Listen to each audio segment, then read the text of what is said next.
If you are a new gardener or have not grown seeds at home and just relied on buying plants from garden centers, let me show you in this video how simple it is to start with minimum items at home, including some you might already have.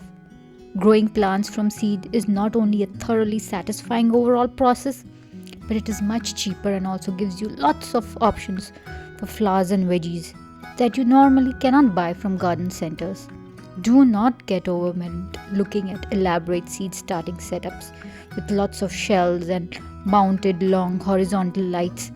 I have experimented with items that fit in a small space and, more importantly, can be tucked away in a small space after you are done. Last year, I grew lots of tomatoes, peppers, and annual flowers in a very small space using my seed starters. I even gifted the extra plants to my neighbors who were thrilled. First, some basics. Seeds needs 5 factors to grow: light, water, growing medium light soil, a container, and the correct temperature to germinate. You will also need something like a saucer in the bottom to water the seeds, because you should never water from the top and disturb the seeds.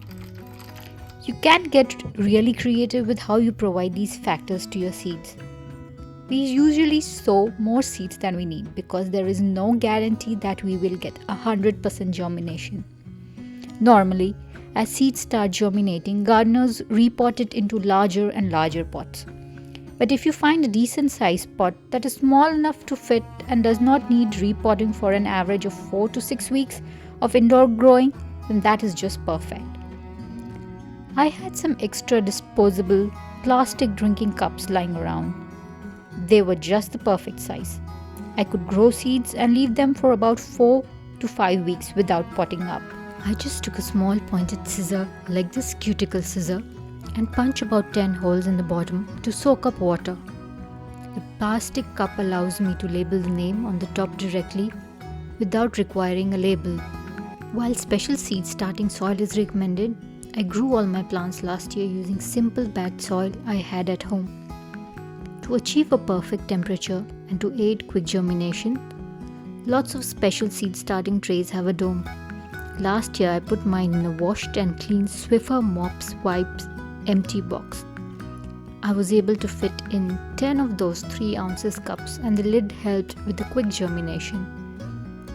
Once you see at least 70% of the seeds have sprouted, just open up the lid. If you have a south-facing window with good light, you can just put your pots up there, or even get this inexpensive Jiffy windowsill growing kit. I used this slim plant stand from IKEA. While it did not hold well to rain outdoors, it works just fine as an indoor stand. If you need lights inside, you could just buy a 100-watt daylight LED bulb and use any of your existing table lamp or floor lamps. I have these flexible clamp-on table lamps, which are great as they let me focus and raise or lower the lights when needed. I also got these grow lights with 3 necks that I named Dr. Octopus. They let me spread the light over 3 levels. If your house is heated to around 68 to 70 degrees Fahrenheit, then you don't need a heat source. Since I grow peppers and tomatoes which prefer a temperature of around 75 degrees Fahrenheit or higher, I got a heating mat to help me germinate them much faster. Always remember to water your containers from the bottom. I use these takeout foil containers to bottom water the seeds. They also reflect light, so I feel like they add to the spread of the light. These flexible lights let me move around the pots as they grow larger.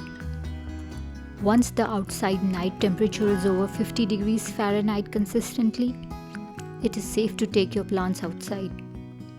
The way to do that is to slowly introduce them to the elements for a few hours every day, for a week or so. This year, I added some extras to my seed starting setup, like a smart plug that I can use via an app to turn the lights on and off on a schedule. And I also added a mini fan that I run for 15 to 20 minutes a day to make the seedlings stronger. This way, I don't baby them too much inside and they get accustomed to the winds and the temperatures outside. Do definitely try growing seeds this year with whatever you have. You will be surprised how resilient plants are and what joy you get from watching a seed transform into a flower or a delicious veggie. I have listed all the items I have used for my setup below. Thank you for watching.